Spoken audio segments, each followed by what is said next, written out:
Hello बच्चों, जय श्री कृष्णा, राधे राधे। तो बच्चों कैसे हो आप सब। वीडियो स्टार्ट करने से पहले आप सभी को महाशिवरात्रि और वुमेन्स डे की ढेर सारी शुभकामनाएं।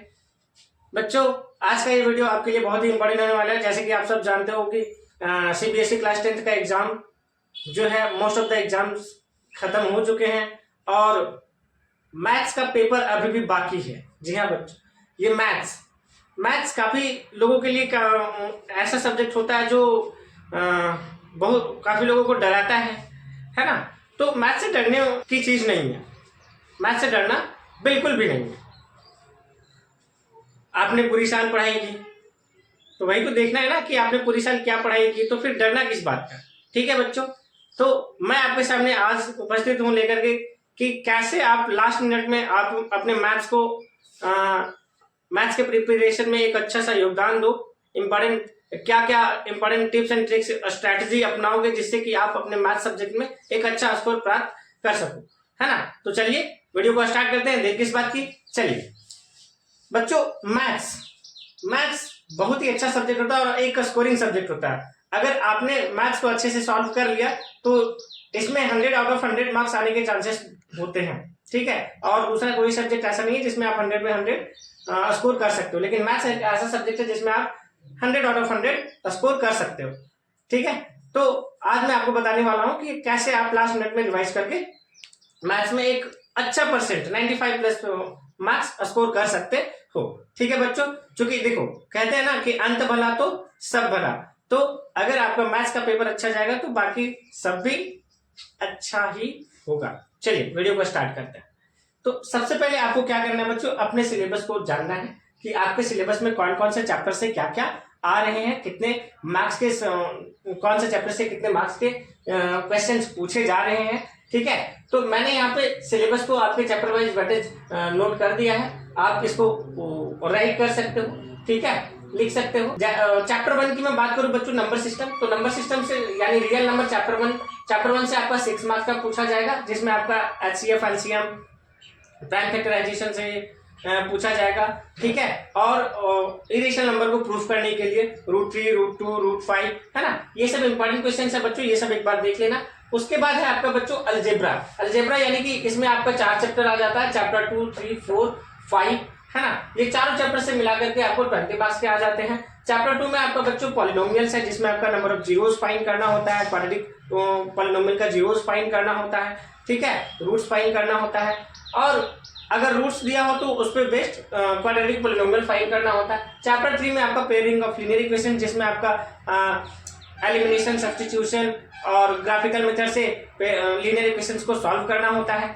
ठीक है, चैप्टर 4 आपका क्वाड्रेटिक इक्वेशंस, यहाँ पे भी आपको रूट्स फाइंड करने को देखने को मिलेगा अलग अलग मेथड से, जैसे method of completing the square, quadratic formula और फैक्टराइजेशन मेथड से। एंड चैप्टर 5 में आपका क्या है, चैप्टर 5 में आपका एपी अरिथमेटिक प्रोग्रेशन। तो ये चारों चैप्टर बहुत ही मजेदार चैप्टर है बच्चों। अलजेब्रा, है ना, यहाँ से आपका 20 मार्क्स आ गया। अगर आपने ये 4 चैप्टर कर ली तो ये आपको 20 मार्क्स स्कोर कर ही देगा। ठीक है, उसके बाद है कोऑर्डिनेट ज्योमेट्री यानी चैप्टर 7, अकेले चैप्टर से बच्चों 6 मार्क्स का आता है। उसके बाद ज्योमेट्री में आपका 2 चैप्टर बच्चों, चैप्टर 6 और चैप्टर 10, जो आपका 15 मार्क्स का क्वेश्चन ये दोनों चैप्टर से आएगा। उसके बाद ट्रिग्नोमेट्री यानी चैप्टर 8 और 9, जहां पे आपको trigonometric identity, trigonometric complementary angle का रेशियोज, ट्रिग्नोमेट्रिक रेशियोज, ये सब चीजें पूछा जाता है। ठीक है, और चैप्टर 9 यानी एप्लीकेशन ऑफ ट्रिग्नोमेट्री, जिसको हम लोग हाइट एंड डिस्टेंस के नाम से भी जानते हैं। ये दोनों चैप्टर मिला करके आपको 12 मार्क्स का क्वेश्चन पूछेगा। उसके बाद है आपका मेंसुरेशन, जिसमें आपका चैप्टर 12 और चैप्टर 13 यानी कि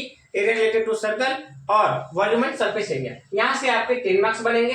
ठीक है, और स्टैटिस्टिक्स एंड प्रोबेबिलिटी यानी चैप्टर 14 और 15, ये दोनों चैप्टर से आपके 11 मार्क्स के बनेंगे। तो ये टोटल मार्क्स आपके 80 हो जाता है। देखो बच्चों, कोई भी आप एग्जाम दो, आप कोई भी एग्जाम की प्रिपरेशन कर रहे हो, ठीक है, अगर आप सिलेबस को नहीं जान रहे हो तो आपका एग्जाम सही नहीं जाएगा। ठीक है, तो आप एग्जाम देने से पहले अपने सिलेबस को अच्छे से रीड करो, देखो कि कौन सा टॉपिक से कहां से कितने मार्क्स के क्वेश्चन बन रहे हैं। ठीक है, इसके लिए क्या करो, और सबसे इंपॉर्टेंट बात, क्योंकि मैथ्स के दिन मैथ्स एग्जाम में तो ज्यादा दिन टाइम नहीं है, आपका 11th को पेपर है ना, तो आप 2 दिन में कैसे तैयारी करोगे, है ना। तो करना क्या है, आपने साल भर तो पूरी पढ़ाई कर रखी है, तो 2 दिन में आप कैसे तैयारी करोगे, तो करना क्या है, आपको जितने भी मैथ्स के इंपॉर्टेंट फॉर्मुलाज है उसका एक लिस्ट बना लो, ठीक है, और एनसीईआरटी का प्रॉब्लम्स को सॉल्व करो, ठीक है।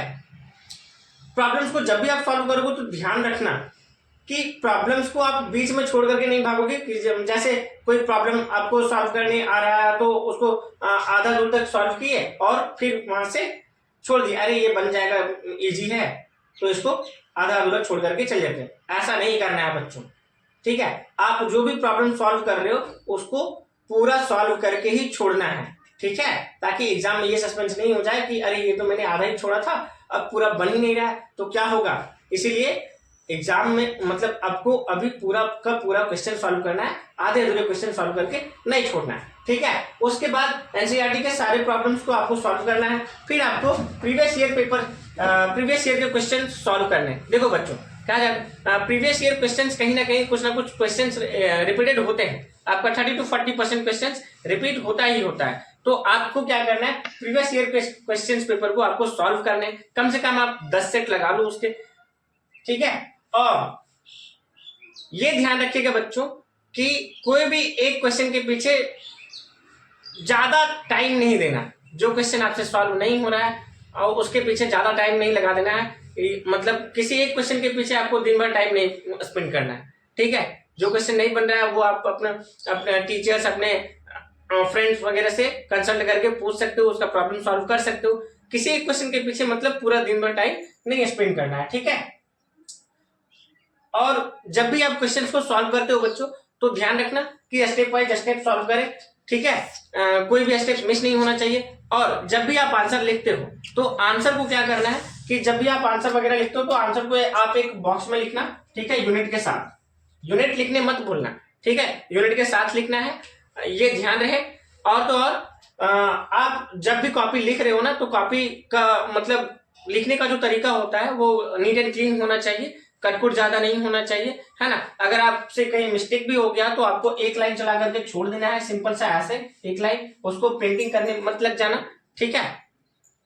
इसके अलावा बच्चों आप जब क्वेश्चन कर रहे हो तो ये ध्यान रखना कि जो भी सेक्शन आप कर रहे हो, सेक्शन ए हो या बी हो या सी हो या डी हो, तो कोशिश यही करना है कि उस सेक्शन के सारे क्वेश्चंस को पहले सॉल्व कर लो, उसके बाद दूसरा सेक्शन जाए, ठीक है। आपका क्वेश्चन का नंबर ऊपर नीचे होगा, उससे कोई दिक्कत नहीं है, लेकिन आप एक सेक्शन वाइज सॉल्व करोगे। जैसे सेक्शन ए का क्वेश्चन सॉल्व कर रहे हो तो सेक्शन ए पूरा सॉल्व कर लो, या सेक्शन बी स्टार्ट किए तो सेक्शन बी का पहले पूरा सॉल्व कर लो, ठीक है। ये जरूरी नहीं है कि मतलब आप सेक्शन ए से ही स्टार्ट करो, आपको जो सेक्शन इजी लगे, जिस क्वेश्चन को आप समझ रहे हो इजिली, वही सेक्शन से आप स्टार्ट करो, ठीक है, ये ध्यान रखना।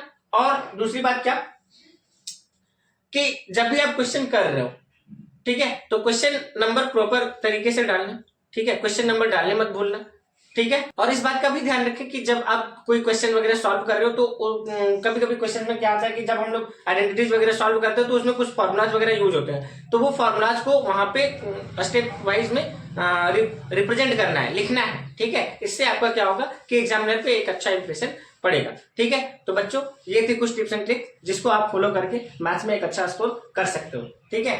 नेक्स्ट वीडियो हमारा 1 शॉट वीडियो होगा, ठीक है। तो पूरा मैथ्स का एक 1 शॉट वीडियो होगा अलग अलग पार्ट्स में, ठीक है।